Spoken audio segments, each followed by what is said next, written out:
So if you look out your window in Vancouver, see the sun shining, and decide it's finally time to call a contractor to build your dream summer deck, you have already failed. Oh, completely. I mean, it is the ultimate homeowner trap. Right. Yeah, by the time the weather actually feels right for building an outdoor space, that window of opportunity to get the space built has just completely slammed shut. It's so true. We are just like completely conditioned to expect immediate gratification with weekend home improvement projects. You know, you buy the paint for your living room on a Friday. Yeah, you tape the edges on Saturday morning. Exactly. And by Sunday evening, you are sitting on your couch admiring a brand new space. It's clean, it's fast, and, well, human nature just loves that. We really want things to be a straightforward problem that we can just muscle through in 48 hours. But stepping into the world of outdoor construction, and specifically trying to build a deck in the Pacific Northwest, it shatters that weekend warrior mentality instantly. Oh, instantly. Treating a major outdoor build in British Columbia like a quick indoor paint job is a guaranteed recipe for disaster. It really is. I mean, this isn't just about picking up some lumber from a big box store. This is a highly complex logistical puzzle. We are dealing with environmental constraints that dictate every single move a contractor makes. And that is exactly what we're getting into today. Welcome to this deep dive. Today, we're opening up a massive, highly detailed stack of source material. We've got a comprehensive guide from Rain City Decks about building in Vancouver. Yes, and we are breaking down the timeline, the rules, and the hidden traps of getting an outdoor project done. From the outside, you know, throwing down some nice wood and setting up a barbecue sounds like a relaxed DIY job. Sounds great in theory. Right. But in a city that is practically world famous for its rain, we quickly learned from these sources that building a deck is actually a masterclass in strategic year-round project management. Because this deep dive isn't just about picking out whether you prefer, like, the look of composite decking over natural cedar. No, not at all. The source material reveals that you are really navigating extreme weather patterns, managing incredibly competitive contractor schedules, and dealing with strictly enforced local building codes. And trying to create a beautiful, durable outdoor space without it literally rotting from the inside out before you even get to enjoy your first summer on it. Yeah, that's the nightmare scenario. And the core conflict driving all of this is simple but brutal.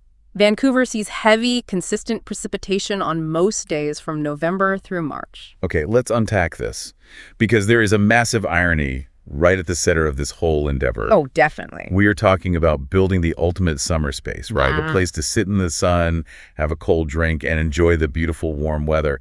But to actually pull that off successfully, the process of building that summer space has absolutely nothing to do with starting your work in the summer. Exactly. To understand exactly when you need to be doing the work, we first have to establish the environmental constraints of the Pacific Northwest. And how our own reactive human nature gets completely in the way of a smooth build. Yeah, we really get in our own way. The Rain City Decks guide lays this out perfectly. The primary deck construction season in Vancouver runs from late spring through early fall. So roughly May to September. Right, May to September. And within that specific window, July and August are technically the ultimate prime months for active construction. Well, yeah, those are the months when the rain finally gives us a break. Exactly. You get the driest conditions of the year, and you get significantly longer daylight hours, which means crews can work longer shifts. Oh, that makes sense. More daylight, more work. Yeah.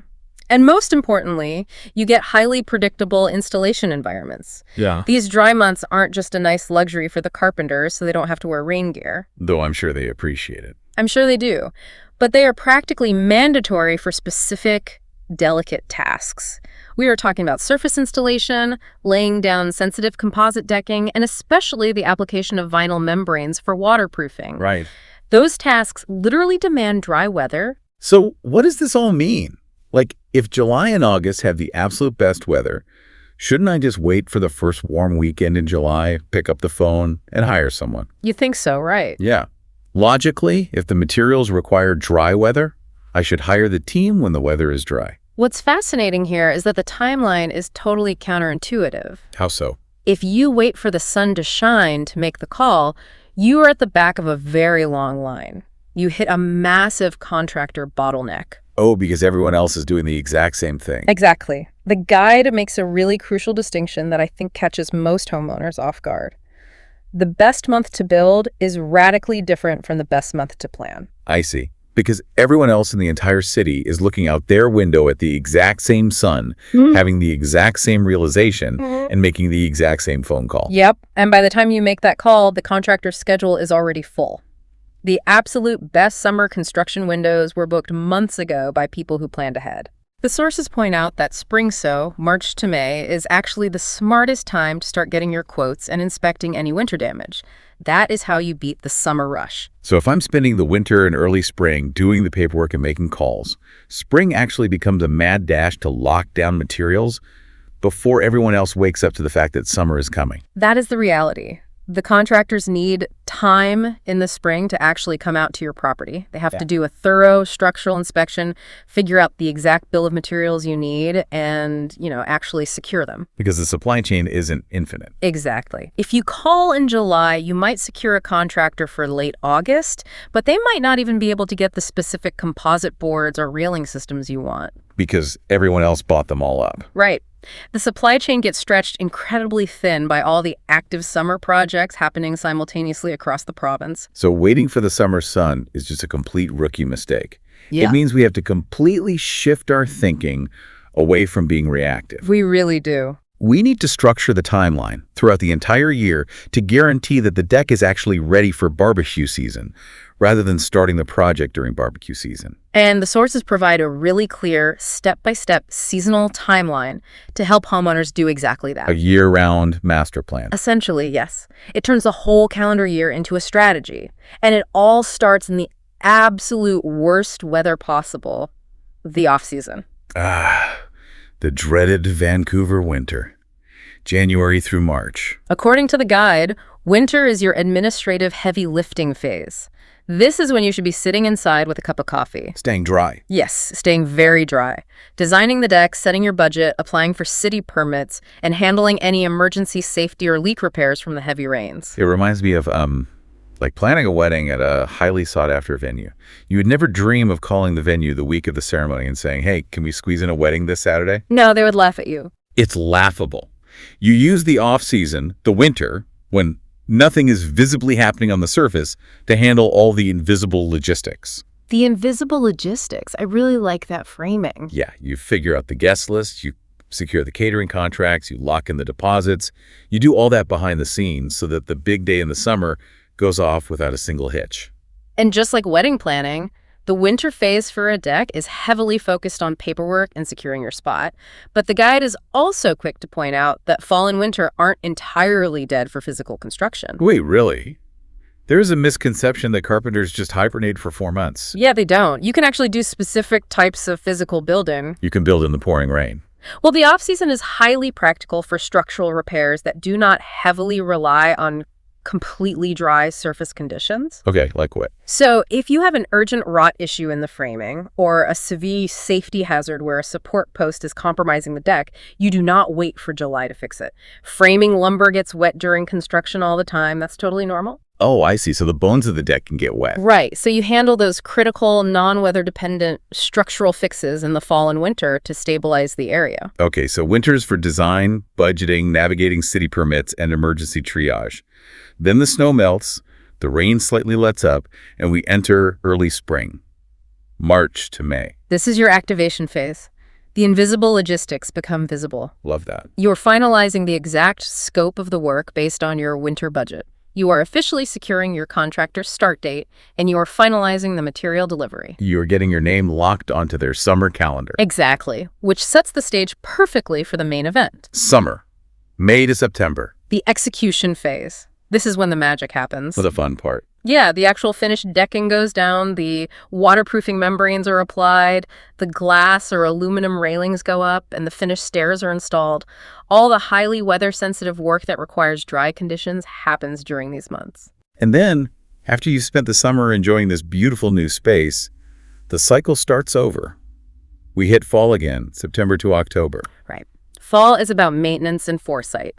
You inspect how the deck held up during its first heavy use. You do any minor structural touch-ups. Maybe replace any boards that might have warped. Exactly. And you prepare the structure to survive the impending heavy winter rains. You are basically planning for next year.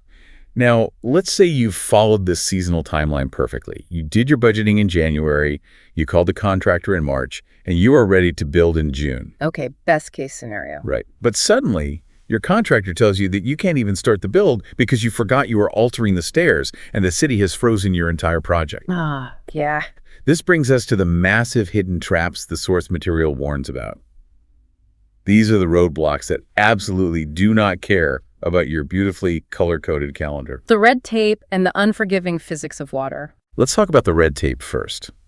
Because there is literally nothing quite as soul-crushing as local government bureaucracy bringing a project to a grinding halt. It happens so often, too. The guide specifically references the City of Vancouver's balcony and deck bulletin rule. Right, the local codes. A lot of homeowners assume that because it's their backyard, they can do whatever they want. My property, my rules. But that's not how it works. Permits are strictly required if you are changing the footprint of the deck, altering the underlying structure, changing the height, modifying the stairs, adding roof access, or changing the railings. Wait, that is basically every single component of a deck? Yep. If you were doing anything more than just like painting it or swapping out a single plank of wood, you are going to need a permit.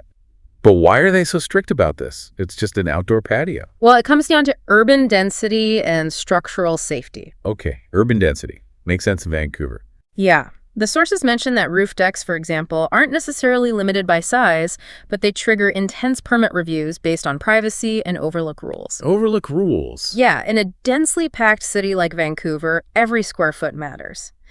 When you add a raised deck, you are altering the visual sightlines of the entire neighborhood. Oh, I see where this is going. Right. If you add 2 feet to the height of a balcony without asking, suddenly you have a direct line of sight over the fence and straight into your neighbor's kitchen or bedroom. Yikes. Yeah, nobody wants a stadium seating view into their backyard. Exactly. The city's overlook rules exist specifically to prevent these urban privacy nightmares. That makes total sense when you put it like that. And then consider roof access. A residential roof is engineered to handle rain and snow loads. Right, static weight. Exactly. It is not inherently designed to handle the live, active load of thick lumber, outdoor furniture, a barbecue, and 10 people mingling at a summer party. Oh, wow. Yeah, that's a lot of weight. If you don't get the engineering reviewed and signed off by the city, you risk catastrophic structural failure. The roof could literally collapse under the weight. Which brings us back to the timeline. Yeah. Because those permit reviews do not happen overnight. Oh, not at all. They can take months. The city has to review your architectural drawings, assess the structural engineering, and check the privacy sightlines. Right. If you submit those drawings in June, hoping to build in July, you are going to be severely disappointed when the city tells you they need 8 weeks to review it. 8 weeks? And then they usually require 2 rounds of revisions. By the time you get the stamp of approval, it's October and the rain has returned. The summer is gone. You just missed your window entirely. So the financial and scheduling pain of ignoring the red tape is massive. It really is. You solve roadblock number 1 by dealing with the city in the dead of winter. But roadblock number 2 is something you can't just throw paperwork at, the actual physical behavior of moisture. Right. The guide spends a significant amount of time talking about waterproofing. It heavily emphasizes BC Housing's principles for safe, durable decks. And those principles single out moisture management as absolutely critical to the lifespan of the structure. Because a deck in this climate isn't just wood getting wet in the rain. No, it's an entire system designed to dictate what happens to the water after it hits the surface. Okay, so how does that work? Well, waterproofing is a very strict, unforgiving sequence of events. You cannot just slap a waterproof vinyl layer on top of a wooden frame and call it a day. Like putting a Band-Aid on it? Right. The mandated sequence is inspect first, then repair the structure, then meticulously prep the substrate. The underlying layer. Yes, and only then do you waterproof. Let's define the substrate for a second. That is the foundation of the deck surface itself, right? Like the plywood layer underneath the visible top layer. Yes, exactly. The plywood sheathing that the vinyl or waterproof coating actually adheres to. Okay. And here's the golden rule from the source material. If a membrane or a coating goes over a wet or poorly prepped plywood substrate, it will fail prematurely. Oh, because it traps the water. Exactly. It will physically trap the moisture inside the assembly. Okay, here's where it gets really interesting. Because I'm listening to this, and I'm thinking about the sheer power of modern construction technology. We have incredible tools now. Sure we do. So let's say it's November, it's pouring rain, but I really, really want my deck done. Can't a contractor just build a temporary tent, throw a giant heavy-duty tarp over my entire house, bring in industrial space heaters, and do the waterproofing in the rain? I hear this all the time. Like, why does the outside weather matter so much if the work area is going to be covered up and artificially heated anyway? This raises an important question, and it is a very common point of pushback from homeowners who just want the project finished. It makes intuitive sense. Just block the rain from hitting the wood. It does make sense intuitively, but it goes much deeper than just keeping the carpenter dry while they work. It is about the fundamental chemistry of the materials you are using. The chemistry of the deck. Yeah. When we talk about heavy-duty adhesives, liquid coating cure times, and vinyl membranes, these materials literally require specific dry weather windows. Because of the chemicals. Right, and highly specific ambient temperature ranges to perform their chemical bonds properly. Okay, wait, so even if the rain isn't physically dropping onto the plywood because of a giant tarp, the air itself is the enemy. Exactly. The ambient humidity in November in the Pacific Northwest hovers around like 80 to 90% on a good day. Gross. Yeah, the air is basically soup. Even if no rain is actively falling on the plywood substrate, that wood is pulling moisture directly out of the cold, damp air like a sponge. Wow, just sucking it right out of the air. Yes. So when you slap a layer of vinyl membrane over that and use heavy industrial adhesive to glue it down, you run into a huge problem. Which is? That adhesive relies on the evaporation of chemical solvents to cure and harden properly. In cold, wet air, those solvents simply cannot evaporate. Oh. The chemical bond never reaches full strength. Okay, think about it like this. It's like wearing a heavy, waterproof winter coat over a soaking wet wool sweater. Oh, that's a good analogy. Yeah, your body heat is going to eventually vaporize the moisture in the sweater, but the waterproof coat traps all that vapor inside against your skin. Exactly. You are just creating a miserable, humid microclimate that can't escape. That is a brilliant way to visualize it, and that is exactly what happens to the deck. If that plywood substrate absorbed any moisture from the humid air before you sealed it, you are sealing that moisture deep inside the wood. Oh, man. And as soon as summer hits and the hot sun beats down on that sealed deck, the trapped moisture in the plywood heats up. It turns into vapor. Yes, it turns into vapor and aggressively tries to escape upward. But it can't because you literally glued a waterproof membrane over it to keep water out. Exactly. So the vapor pressure builds. It causes massive gas bubbles to form underneath your membrane. Oh, I've seen that. Those ugly bubbles on decks. Yeah, it stretches and tears the expensive vinyl. And eventually, the moisture settles back down and rots the structural wood from the inside out. Wow. So we aren't just talking about a deck that looks a little ugly.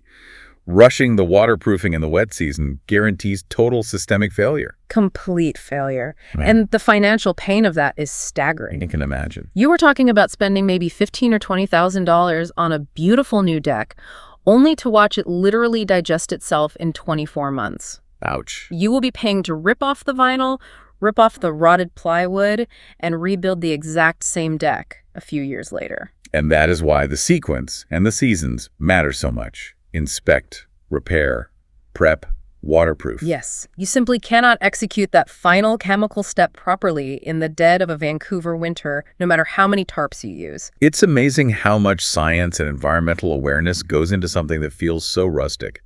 We tend to think of decks as just raw lumber and some nails. But it's actually a highly sensitive chemical and structural process. It is a delicate balancing act. So, to bring this all together for you listening, the ultimate shortcut to getting a great deck in a challenging climate isn't finding some miracle contractor who promises they can work in the rain. Definitely not. And it certainly isn't waiting for the first sunny day in July to start making phone calls.